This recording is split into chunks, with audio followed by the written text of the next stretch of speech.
የተጠቀሰው ወልቃይት ዛሬ የተካለለው በትግራይ ብሔራዊ ክልላዊ አስተዳደር ስር ነው። ለመሆኑ ወልቃይትና ትግራይ በነበረ ታሪካቸው ምንና ምን ናቸው? ከ1966 ዓመተ ምህረት በፊት የትግራይ ጠቅላይ ገዢ የነበሩትን ልዑል ራስ መንገሻ ስዩምን መለስካቸው አማሃ አዲስ አበባ ላይ አነጋግሯቸዋል። ልዑል ራስ መንገሻ ስዩም በመጀመሪያ ለአሜሪካ ድምፅ ሬዲዮ ይህን ቃለ ምልልስ ለመስጠት ፈቃደኛ ስለሆኑ ከልብ አመሰግናለሁ። ከ1953 ጀምሮ እስከ 1966 ዓመተ ምህረት ድረስ በእነዚህ 14 ዓመታት ያህል የትግራይን ጠቅላይ ግዛት በጊዜው አጠራር በአገረ ገዥነት ሲያስተዳድሩ ነበሩ። የዛን ጊዜ የትግራይ ክልል በሰሜን፣ በምስራቅ፣ በምዕራብ፣ በደቡብ የሚያካልሉት የአገሪቱ ክፍሎች ወይንም የውጭ ሀገር ክፍሎች ትዝ ይሎታል? እንዴት ነበር? እስቲ እሱን ይዘርዝሩልን።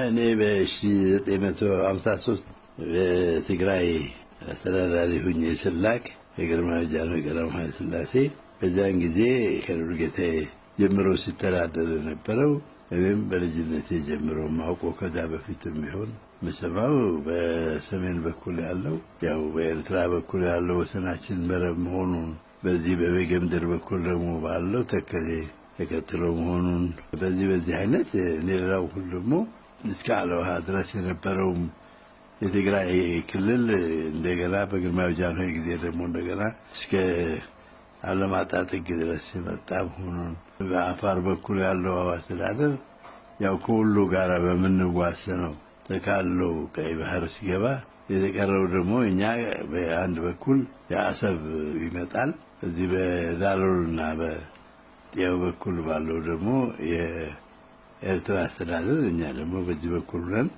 አፋሩን ጭምር ያው ዳሎልም እዚህ የአፋር ክፍል በትግራይ ጠቅላይ ግዛት እንደነበረ ነው። አብዛኛውን የማውቀውና የማስታውሰው ክልሉም አስተዳደሩም በዚህ አይነት መልክ ነበር የሚመራው። በእርሶ አባቶች፣ አያቶች፣ ቅድመ አያቶቹ ጊዜ የዚህ በተለይ የሰሜኑ የሀገሪቱ ክፍል ብዙ ታሪክ አዋቂዎች እንደሚሉት ድንበሩ አንድ ጊዜ ወደ ላይ አንድ ጊዜ ወደ ታች ይወርዳል። የሰሜን አስተዳዳሪዎች የሰሜን ገዢዎች ትግራይ ይገዛሉ፣ የትግራይ ገዢዎች ደግሞ እስከ ታች ድረስ ይመጣሉ። እንዴት ያለ ነገር ነበር? ያስታውሳሉ? እርሶ በግሎ የሚያስታውሱት ነገር አለ? ከአባቶቹ የሰሙት ነገር ካለ? እንደተነተንኩት ነው በኔ በኩል ባለው በማውቀው አባቶቼ ትግራይ እንደተባለው ለምሳሌ በወሎ ንጉስ ሚካኤል በልጅ ኢያሱ ዘመነ መንግስት አባታቸውን ራስ ሚካኤልን ንጉስ ሚካኤል ብለው አነገሷቸው። በኋላ ንጉስ ትግራይ ወሎ ብለው በሳቸው አስተዳዳሪነት እንደገና ለጃመት ስዩም መንገሻ ነበሩ አባቴና ያኔ እሳቸውንም በንጉስ ሚካኤል ራስነት ሰጥተው ትግራይን በከፊል አስተዳዳሪ እንዳደረጓቸው ነው በእውነቱ ታሪኩ የቆየ እና ይሄ በየትኛው በኩል ነበረ ብሎ የሚለው ነገር ራሱ በየዘመኑ የተለዋወጠና የተሰራ ነገር ነው እና እኔ በማውቀው በእውነቱ ትግራይ ክልል ይኸው ነበረ። በጉልትነት ለምሳሌ ስሜን ይሄን እንደሆነ ዱርጌታ ራስ ስዩም እዛም ስለሚወለዱ ስሜን ጉልት ያው የዱርጌታ በጉልትነት ወራጭነቱ ግን ያው በበጌምድር አስተዳደር እንደነበረ ነው ማስታወሰው።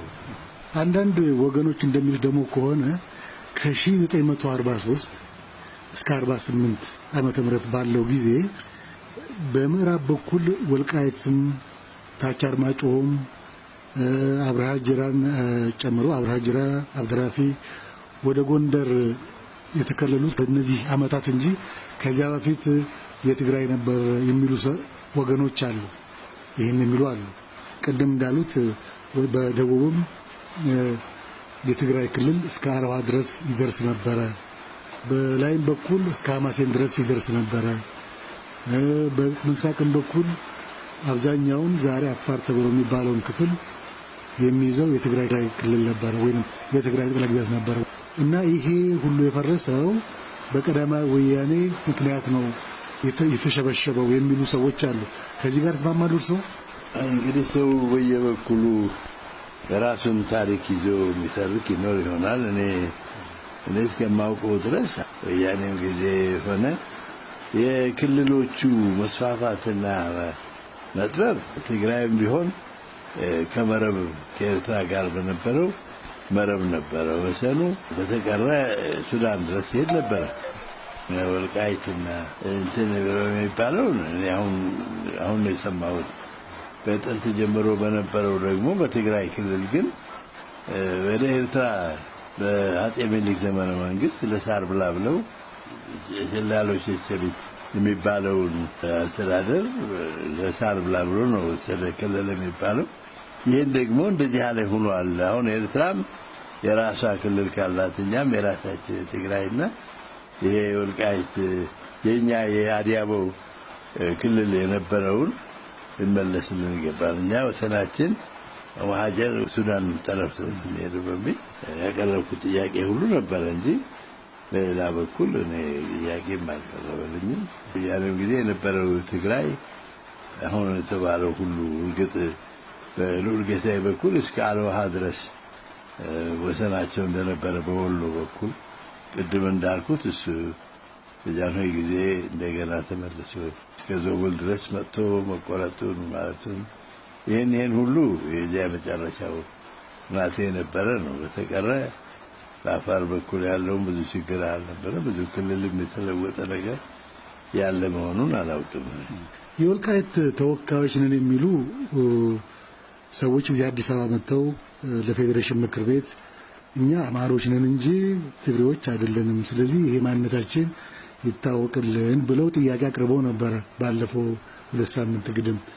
እርስዎ ስለዚህ አስተያየት የሚሰጡት አለ? ይሄ እንግዲህ ጥያቄ የቀረበለት ድርጅትና መስሪያ ቤት መንግስት መመለስ ያለበት እኔን አይመለከትም። አንድ ጊዜ እንግዲህ አሁን ሰዎች እንደሚሉት በጃንሆይ ጊዜ እርስዎ የትግራይ ቅድም እንዳነሳ ነው አስተዳዳሪ የሆነው የጎንደርን ይሄን አሁን ወይም የበጌምድርን ክፍል ይዛን ጊዜ በሚጠራው ወደዛ ወደ አርማጭሆ ወደ ወልቃይት አካባቢ ለማልማት ፈቃድ ጠይቀው ተከልክለዋል የሚባል ወሬ አለ። የሚሉት ነገር አለ እዚህ ላይ ከላይ አዋሳኝ የሆኑት ጠቅላይ ግዛቶች ያኔ በጌምድር ጠቅላይ ግዛትና የትግራይ ጠቅላይ ግዛት በዛ በኤክስፖ እንድንካፈል ወለደነት ዮሐንስ በሬ ገርማን ንጉሠ እንደራሴ አስተዳደር በነበረበት ጊዜ ያኔ እኛ ሄደን አብረን ተካፍለናል። በዛን ጊዜ ደግሞ እኛም የተካፈልን ጊዜ በዛ በኤክስፖ ጊዜ እርስ በራሳችን ፓቪሊዮናችን ከተከፋፍሎ በተሰጠን በነሱ አመራር እኛ ንጉበኛኝ ነበርና የዛ የበጌምድሩ ክፍል አስተዳዳሪ የነበሩት ኮሎኔል ታምራት ይገዙ ነበሩ እና በተደላላነ ሌሎችም የተከበሩ መኳንንቶች የበጌምድር ነበሩ። የኛን ፓቪሊዮን ለመጎብኘት መጥተው እዚያ በሚያዩበት ጊዜ የልማት ስራችንን ፕሮግራማችንን ሁሉ አሳየናቸው። ታዲያ ክቡር ተደላላነ ይመስሉኛል ያኔ እንደማስታውሰው እዚህ ለትግራይ ብቻ ነው ወይ ታዲያ እንደዚህ የሚሰሩት?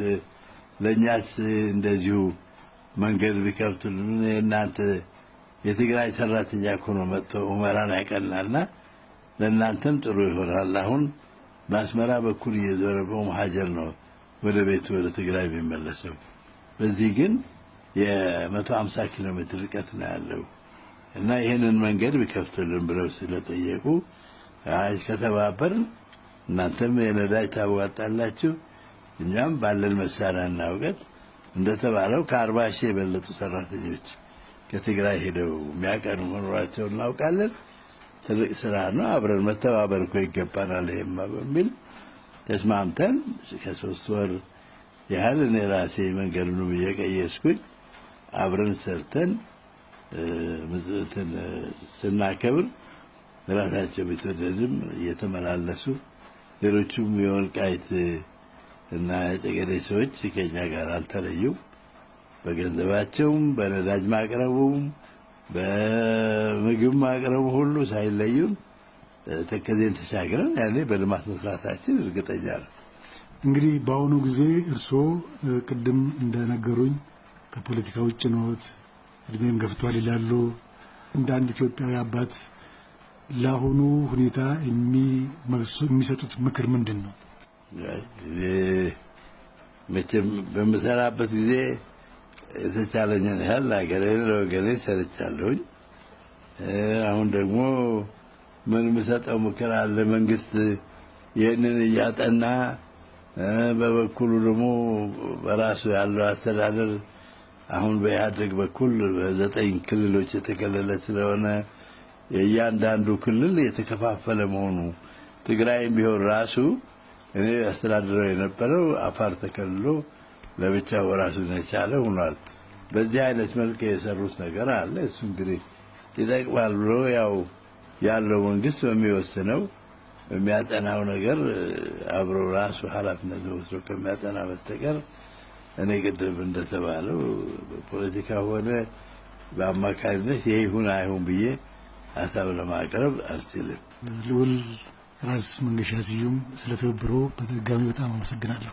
እግዚአብሔር ይስጥልኝ። በጣም አመሰግናለሁ እኔም።